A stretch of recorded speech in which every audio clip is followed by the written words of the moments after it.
Bonjour à tous et bienvenue dans Le Parc et Au-delà, l'émission de Paris United et de l'Observatoire du Sport Business. Chaque semaine, on évoque deux sujets qui ont retenu notre attention dans l'actualité.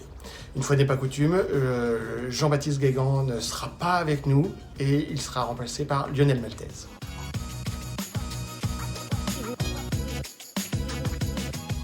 Premier fait marquant, Le Havre PSG, non pas pour le score, qui a été un score fleuve et le retour à la compétition pour les Parisiens, mais plutôt le premier match en France avec le retour du public. Alors, la ministre et le Premier ministre qui avaient annoncé fin avril l'arrêt des compétitions et surtout l'impossibilité de retrouver du public en France pour des matchs avant le mois d'août, eh bien, ça a raté donc ce week-end avec 5000 spectateurs dans le stade du Havre. Alors, c'est un sujet qui est important parce que si la France a été un des rares championnats à ne pas reprendre, finalement c'est un des premiers grands championnats ou un des premiers grands pays à retrouver du public.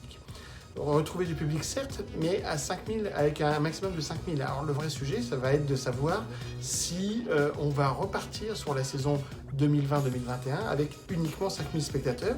Si tel est le cas, comment vont vivre les clubs cette expérience ou ce passage qui va être délicat? Quelle relation avec les fans?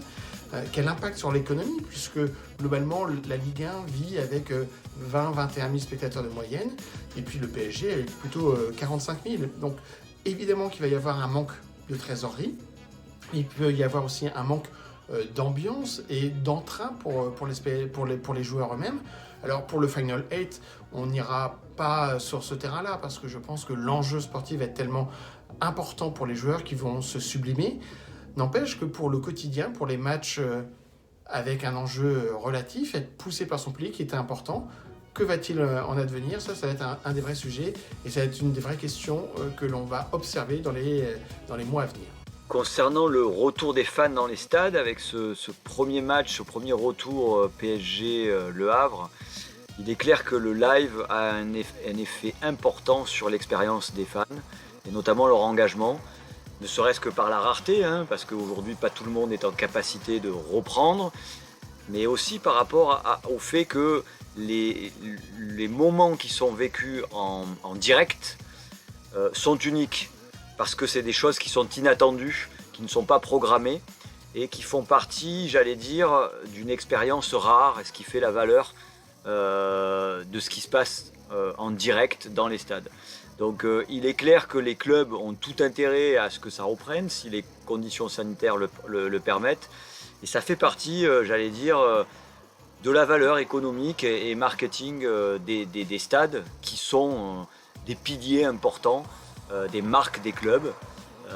Aujourd'hui, ça fait partie des nouveaux modèles économiques, de l'évolution des modèles économiques, mais la rareté de l'inattendu, la rareté de la socialisation des fans, la rareté de la rencontre font que cela ne peut pas être, j'allais dire, changé par un artifice qui serait lié aux nouvelles technologies et qui serait plus complémentaire. Mais en effet, le live restera l'expérience ultime de n'importe quel fan et de n'importe quel club de football.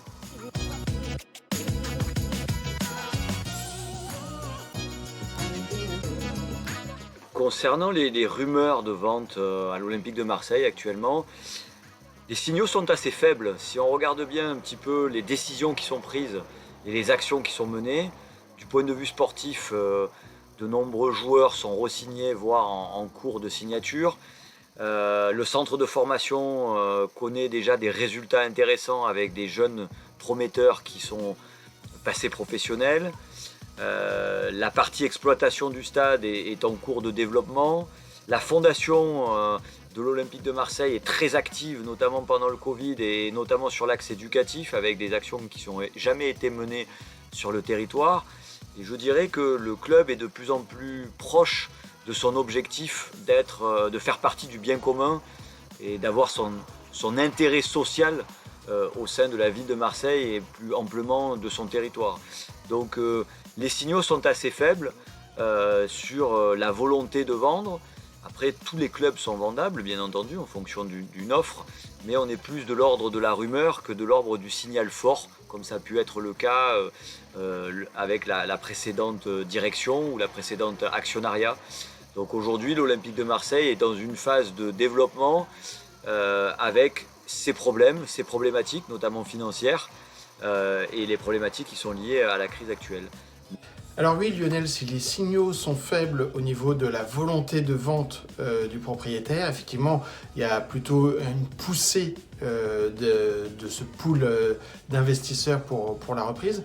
En tout cas, ce qui peut changer la donne, c'est la décision du TAS par rapport à Manchester City et qui peut du coup changer la position de certains investisseurs ou de propriétaires, donc que ce soit Frank McCourt ou d'autres investisseurs, qui pourraient avoir par rapport au fair play financier une plus grande latitude et réinvestir dans le sportif, ce dont l'OM a besoin, le PSG aussi parce que ce club a besoin d'un adversaire, et la Ligue 1 d'une façon générale.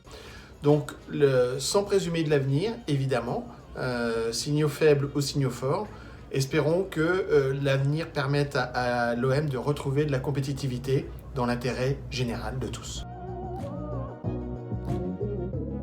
Comme aime le dire Jean-Baptiste, rendez-vous la semaine prochaine. Likez cette vidéo, partagez-la, commentez-la, posez-nous des questions et très bonne semaine à tous.